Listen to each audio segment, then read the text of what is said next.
We're here today to show you your American Brother Designs color matched interior knob kit installation demonstration. Once you receive your interior kit, you will notice there are 12 knobs.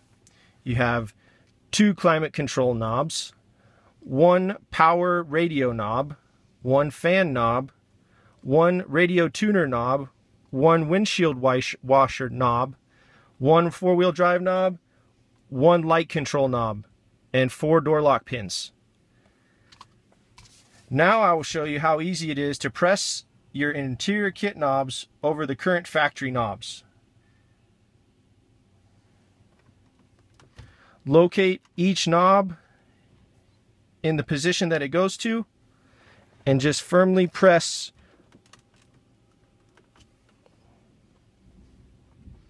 As you can see, it's quite easy. And just make sure that it is flush to the face of the knob.